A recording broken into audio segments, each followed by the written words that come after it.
WNST, Towson, Baltimore, and Baltimore Positive. We're positively back in the homestead here for the home stretch of the Maryland Crab Cake Tour, presented by the Maryland Lottery in conjunction with our friends at Goodwill, Window Nation, where it's still buy two, get two free, 866-90Nation, and our friends at the Restaurant Association of Maryland, getting ready for Restaurant Week, getting closer. September 16th, it begins.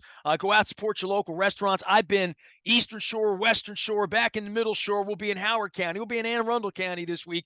And we're also going to be out in Carroll County. We're going to be in Eldersburg on Wednesday, at Liberatores in the afternoon. John Maroon's going to join us, tell some old Cal Ripken stories. We're going to have some crab cakes. We're going to drink some beer over at 1623 Brewing out in Eldersburg. Tell some old Vince Bagley stories, which I'm looking forward to. Then on Friday, we're going to be in Westminster at Rock Salt Grill. And last but never least, and first announcement of this, closing the tour on the 30th at Costas in the morning with our next governor, Wes Moore. Also going to be joined by Mickey Coachella, who I rocked out with at Child's Play on Saturday night at the reunion, as well as Pam Wood. No one covers the State House and the state of Maryland and politics better than Pam. I ran into her, had my hands a mess. Luke, I was in Ocean City, Maryland over the weekend at this crab feast at Maryland Counties. I'm out at the convention center, bands playing songs, good times. Oriole hats everywhere, but more than that, when you go to Ocean City, third week of August, there's Eagles this and Commanders that and Steelers this and Ravens that.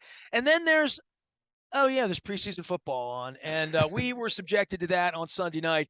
We can go back and forth about Kyler Murray and Hollywood Brown and Lamar Jackson and Mark Ant. None of those guys played.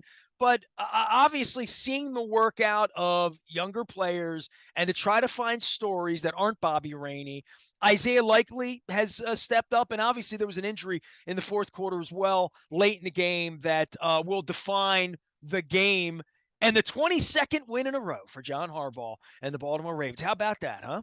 Yeah, 22 in a row. It's kind of amazing. And it was funny to hear Fox talk it up. And of course, Fox is going to talk this up because of what you just said. There is no Lamar Jackson playing, and Kyler Murray's not playing, and go down the list. I mean, I think the Ravens, the first week, all but 3 projected starters sat out. This week, it was all but 4. So, a couple extra guys played that didn't play in the preseason opener, but it was so amusing to me to hear Fox talking up how important the Ravens felt the preseason winning streak was, yet they're not playing their starters. So it's not really the case. And I get it. They're trying to create a narrative here. And it's interesting. It's a weird streak. We've talked about this for years now, but what we saw on Sunday night was really what the streak has been about. The Ravens' backups have consistently been better than their opponents' backups over this 6-year streak that we've been talking about now. I would say they're well coached now, wouldn't it? Yeah, I mean, it's a compliment to the coaching staff. It's really a compliment to the front office, because I've said this over and over. I don't know how much it translates, because the reality is, over this preseason winning streak, they've won 1 playoff game. So I don't want to say that it's this overly meaningful thing, but it does show that they've had an uncanny ability to not just build a 53-man roster that we think about in the regular season, but to build out a 90-man roster. And I think if you really look at these preseason games, and I think, Cardinals 2 late touchdowns aside poke some holes in this, but the overall theme for me has been not just the backups, but when you get into the 3rd and 4th string guys that are playing in the second half, the Ravens' 3rd and 4th string guys have been not just superior, but extremely superior to what other teams have fielded. So they've had much better 90-man rosters as well. So, well, and these games have changed a lot in the last 5 years too, to where the point where there are no starters, there's nothing to evaluate in most of these games across the league. So whatever these weird things are, as bad as the preseason always was, which is, are our first team going to start a quarter against their third team offense? Who's going to come in at halftime? Man, all that's out the window. This is just utter trash. I mean, really, it's devolved into completely being meaningless to judge what's going to happen on September 8th or 11th or whenever you begin your season. Well, meaningless in the whole team sense. I don't think it's meaningless for individual play. I think that's why you look at someone like Isaiah Likely, who, this isn't Bobby Rainey. I mean, it's just not. Bobby Rainey flashed a couple times in the preseason enough to say, hey, that's a pretty good story. This is a kid who, from the first day of OTAs, has stood out in a way that was impressive for a rookie. And it in a way that continued. maybe Mark Andrews did when he was a late, wasn't a Mark first Andrews rounder. did. Mark Andrews did not stand out.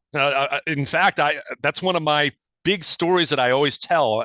I think back to you mentioned a Bobby Rainey, a guy that was of a similar era to Mark Andrews was Miles Boykin, who had a really strong first week of training camp to the point that Willie Snead compared him to Michael Thomas, who he had played with, of course, down in New Orleans. Well, we know Miles Boykin didn't turn out to be Michael Thomas, right? I mean, I think that's making a safe assumption without getting too far into the details of his career with the Ravens. But in the case of Mark Andrews, as you mentioned, Mark Andrews was anyone who was out there watching training camp, him as a rookie, he was very underwhelming. He didn't look healthy. He was a little banged up.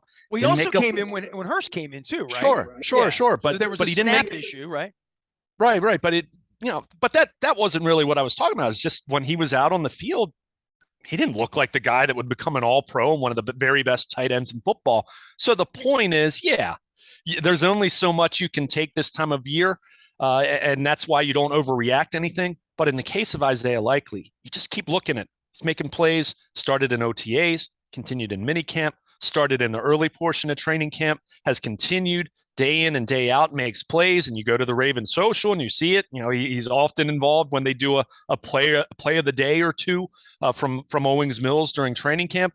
And he's put up numbers in each of the first two preseason games. Now, doesn't mean I'm fitting him for a gold jacket for the Hall of Fame just yet. Let's be clear about that.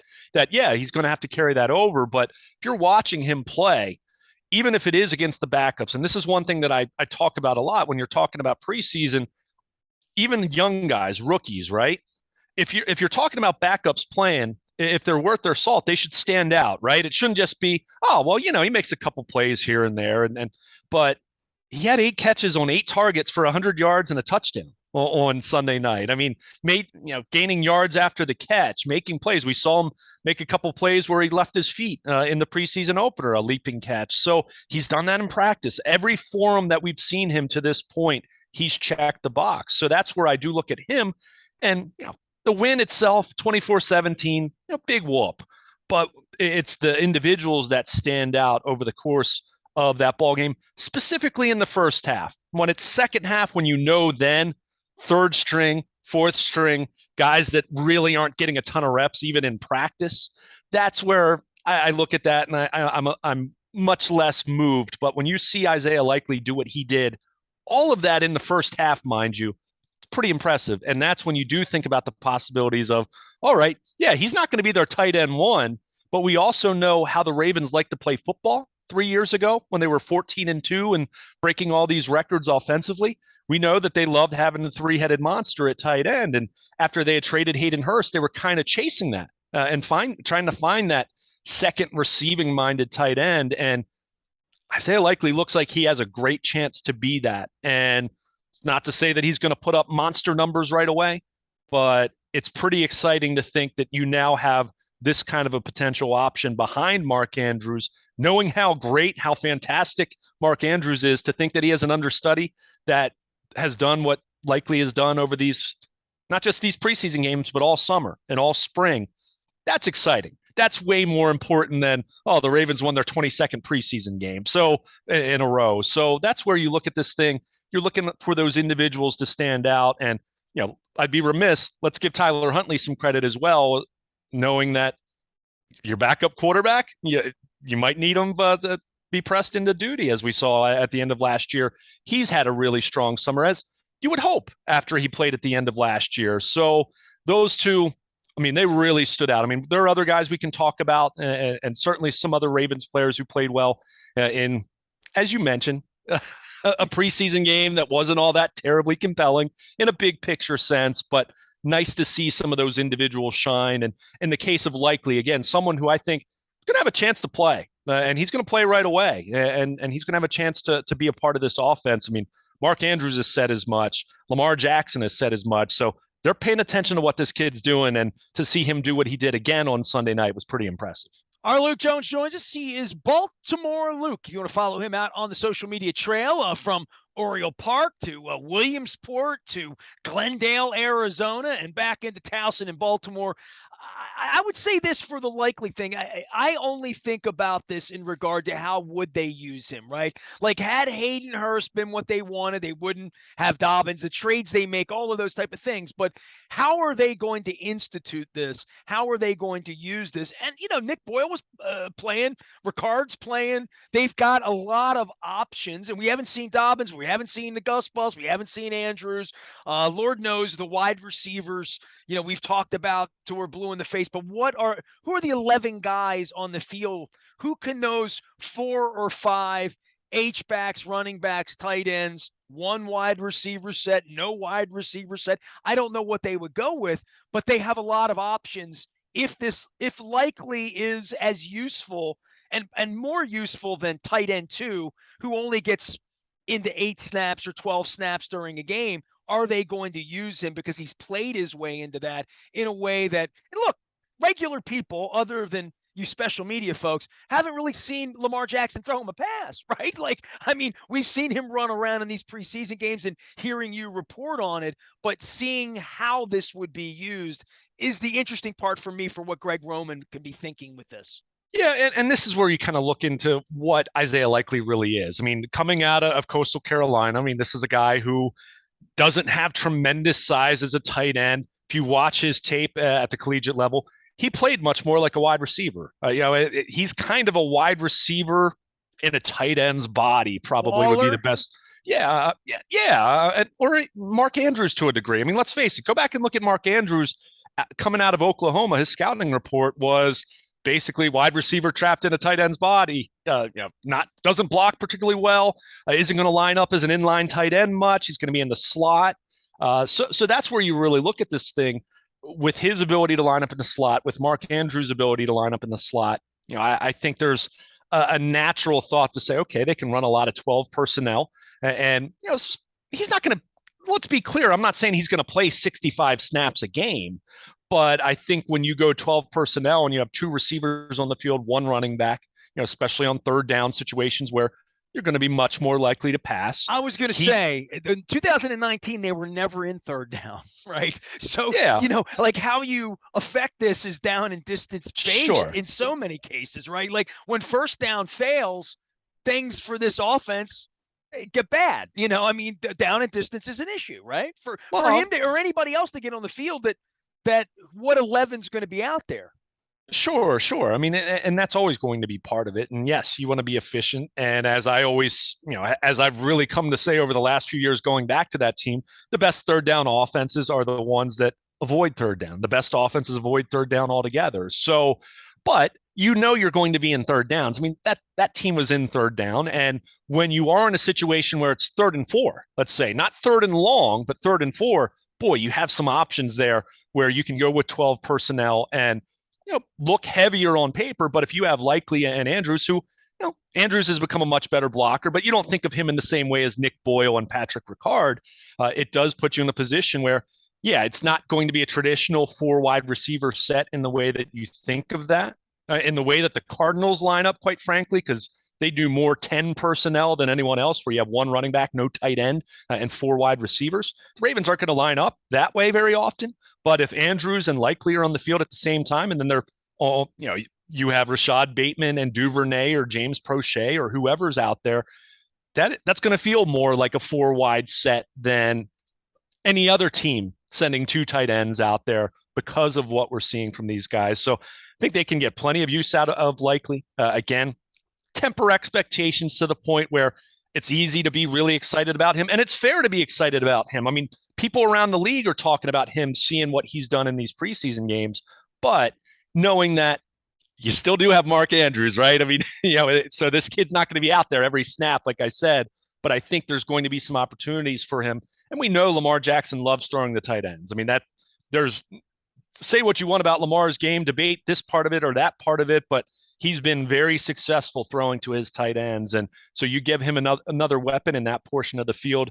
It's just going to make it that much more difficult for opposing defenses who have been trying to figure out how to clamp down Mark Andrews and haven't done it a very good job of it. And now you throw this kid into the mix potentially. I think it's pretty exciting in that way. So going to be fun to see how that evolves. I still think of this offense, this passing game, in a big picture sense. I still have that question about who's going to stretch the field outside the numbers, because Marquise Brown was that guy for them, and that loosened up the middle of the field. So that's still a concern of mine, but certainly having Isaiah Likely in the mix here as far as the potential that he's shown. And now the big question, can he carry it over to the regular season? He's carried it over at every step to this point. So that's a good sign. But boy, you see what he did on Sunday night. Even against backups, he's still standing out and looked like one of the very best players in the field, which pretty impressive for a fourth-round rookie. There's no question about that. All right, Ravens win again, and we'll get to some Orioles conversation with Luke Jones as well, as they are extremely relevant and very much independent race. So for the guys we saw on the field, right? Like I'm starting. I had my roster out, right? I'm trying to figure out who's wearing what number, and Stevens is hitting the guy in the head out of bounds, on the first play of the game, and I'm like, is that 21 or is that 25? And who's 44 and who's who? Owa playing a lot was obvious. The shuffling on the offensive line and what they're trying to do in there with the guys they do have playing, that's there. I mean, the running back thing, you can't tell anything, but you try to look and say, who's Harbaugh playing in Arizona in the second game, and why is he in there, and what are they trying to accomplish other than they need live bodies, right? Only a handful of guys played. Let's talk about the guys who did play, who are not Isaiah Likely, guys who are really likely to be in the 22 or 28 that would be amongst the starters on both sides of the ball, who played a little bit. Yeah, I mean, we saw a few guys. I mean, Patrick Ricard played a little bit, not much, and certainly they had Ben Mason, who they drafted last year, who is much better than he looked last year, but there's no path to a 53-man roster spot for a second fullback. So probably see him on the practice squad, but we saw Ricard, albeit not very long. Only a couple projected starters that we saw on the defensive side of the ball. Matabike played a little bit. He missed last week. I think he had migraines that he was dealing with. I think the plan was probably for him to play a little bit last week, so that's why you saw him out there anyway. And as you mentioned, Adafe Owe was out there. Too much for my liking, because this kid looks ready. I mean, he's at a fantastic camp. He is given Jawan James and Morgan Moses, two veteran offensive tackles who've been playing, with the ones, because we're still waiting on Ronnie Stanley to get back on the practice field. But always been a handful for anyone he's lined up against, and he looks like he's ready to take that next step. And we saw him be very disruptive on Sunday night. So he was out there. I mean, they had plenty of guys on either side of the ball that are going to be in the mix. I mean, you have your 11 starters, but either side of the ball is going to play in any given game 17, 18 guys. I mean, somewhere in that neighborhood. So we saw some of that. But I think to answer your question, for me, what's most interesting is trying to figure out what the offensive line looks like. Not in the sense of, they didn't have Linderbaum out there at center. He seems close to working his way back from the foot. They sat out Zeitler, they sat out Morgan Moses, but I look at that left guard spot, and this is where not to read too much into the preseason, because people who aren't out there every day at practice, they're seeing Tyree Phillips start at left guard. They saw Ben Powers start at right guard, and they say, whoa, Tyree Phillips must be in the lead. That's not the read I get, because of how they practiced. It's been almost all Ben Powers at left guard. I think what we're seeing is they feel Ben Powers, and it's not a fait accompli. It's not done, because we're still almost 3 weeks away from the start of the season. But I think they view him as the most likely going to be the starter at left guard, and they're trying to test out his versatility. They've had him taking some snaps at center. They had him start at right guard because Zeitler didn't play on Sunday night, just a coach's decision there. And the thing that really tipped me off, that I'm not buying that Tyree Phillips is suddenly, the favorite or something or anything like that, is they had Phillips play well into the second half, and he was playing left tackle as well. If that were a closer battle, I feel like you wouldn't see that kind of a skewed playing time distribution where Phillips is playing so much and Ben Powers didn't play as much. Now, we'll see.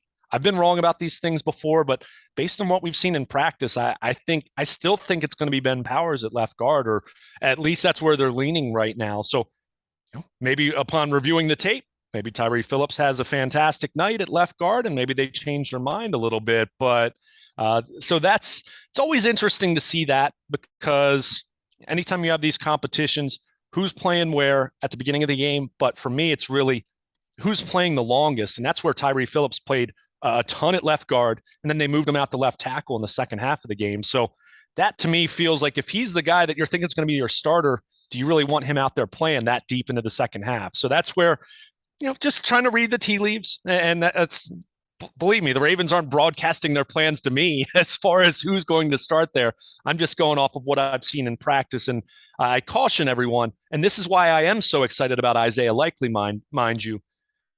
The preseason games are still just snapshots, right? I mean, the games are what the fans see, so that's where they put a little more stock in that. And that's not to say the games aren't important, but it's still that day-to-day, what are you doing in practice on the backfields in Owings Mills every single day? If you're that guy that's not really doing a whole lot in practice, but then you show up in a game and you make a play or two, but then you go back to not really standing out in practice again, a lot of times the coaches say, well, why is that? Why aren't you more consistent? More so than fans just seeing, someone like Shamar Bridges, who, had the really good story in week 1 of the preseason, but didn't really follow it up with doing a whole lot in practice. So, that to me was, a little disappointing in that way. So it's still the day to day. What are you doing every single day as part of the evaluation process? And so that's why I don't put too much stock into what we see in terms of starting line or the offensive line combinations and things of that nature. So, that's where we're looking at with the offensive line. Left guard is still the one position that's up for question. If we're assuming Ronnie Stanley's going to be ready for week 1, and he better be back on the practice field at this point, this week, or those questions are renewed a little bit. But yeah, I mean, as far as anything to take away, isn't that the story though this week in general, right? If guys aren't coming back this week, you have to say, yeah, September 11th. This is, come on now, it's August 25th, 28th, September 1st. If you haven't shown up for they're not putting you in against the Jets, right? Literally. Right. And that's where we're looking at this thing right now. I mean, to this point, and this is where it's nice to give us a little update. J.K. Dobbins did not play on Sunday night as expected, but he's now been ramping it up for a couple weeks now. Still got work to do. I'm still a little concerned about what he's going to look like early in the season. Not that I'm saying he won't be ready for week 1, but is he really going to be J.K. Dobbins in the same way that in 2002 we were asking, is Jamal Lewis again, or is he still working his way back? How about Joe Flacco in 2016 after a knee? We're going to be asking that about Peters, Humphrey, all these, Lamar, all these guys, right? Well, I mean, Lamar's been fine. Yeah. Lamar and Marlon Humphrey was a torn pack. I mean, when you're talking about something that's, if it's knee, Achilles, anything leg related. That has shown you on the field since July 28th that those two guys aren't 100% raring to go. The rest of these guys, we have questions about. Sure. Yeah, I mean, I mentioned Dobbins and running back specifically, and you mentioned Marcus Peters. Corner is another position where you talk about that lateral movement, that change of direction that's a little bit different than Joe Flacco, right? I mean, when you're talking about a quarterback who's not going to be running around. So, those injuries are not created equal to certain positions. I mean, it can be tough in that way. But, Dobbins, we'll see. He continues to ramp up his practice activity. Marcus Peters in his first week back looked pretty good. My indications I'd gathered at the beginning of camp was he probably could have been out there for the first week of training camp, but it's Marcus Peters. He doesn't need as much practice time as a first or second year corner who's trying to learn how to play in the NFL. So he appears to be perfectly on track. I think the big questions now, as you mentioned, you look at Stanley, and to me, Tyus Bowser, he should be getting back on the practice field soon if he's going to be ready for week 1. So Gus Edwards not going to be ready for week 1. And we've kind of known that since the beginning of training camp. I mean, the Ravens flat out put it out there that he was questionable week 1 in late July. If you're saying that, you know how the Ravens are with these things. If they're saying that in late July, he's not going to be ready, and probably not going to be ready the first few weeks of the season at the very least, I would say. So with him, we know David Ajabo is more of a mid-season kind of thing, the rookie out of Michigan. We knew that all along. That's why he was a second-round pick as opposed to a first. So, those guys, nothing imminent, but yeah, we should be seeing Ronnie Stanley back on the practice field here in days. By the time someone's listening to our conversation, perhaps he's already returned. So with him and same with Tyus Bowser, and everything I've heard about Tyus Bowser was Achilles recovery going well too. So there's still that doubt. There's still that unknown until these guys get out there and you see what they look like. As I always say, there's a difference between healthy enough to play and healthy enough to thrive and be the guy that you were before the injury. But that's really what we're looking at right now. It's kind of those, Dobbins, Peters, Stanley, and Tyus Bowser. Those are kind of the guys right now that we're really watching the most closely. And we'll see how it looks. And they still have some time here, but not a whole lot of time. So certainly you want to see them back on the field and ramping up their activity level. Well, listening to our Fox friends and, Glazer talking about Lamar, they're not going to sign him. I'm wondering if Lamar's going to play. That's going to be, I mean, I'm going to say that out loud, continue to see where they're going to go on September 11th if he's not signed, and the uncomfortableness of that, because that is a very, very uncomfortable situation for everybody. It'll be that way the whole season long. Luke's on it. The Commanders are next up as we continue the Maryland Crab Cake Tour. Luke and I are going to do a little baseball conversation as well. I'm wearing my Chicken Palooza shirt. Chicken Palooza rounding out here this week. I think I've had about 6 Chicken Palooza boxes since the beginning, including several over on the Eastern Shore in Queenstown. Chicken tastes better on the Eastern Shore. Lots of Eastern Shore conversations around here. Ben Cardin joined us. Heather Mazier joined us, the mayor of Ocean City. Rick Meehan joined us. Also, Carl Anderton and the mayor of Salisbury, Jake Day. Lots and lots of great conversations, many of them including sports and Steve Bisciotti and Jim Irsay stories. So you'll want to be listening all week long. I am Nestor. He is Luke. We are WNST, AM 1570, Towson, Baltimore. And we never stop talking Baltimore positive.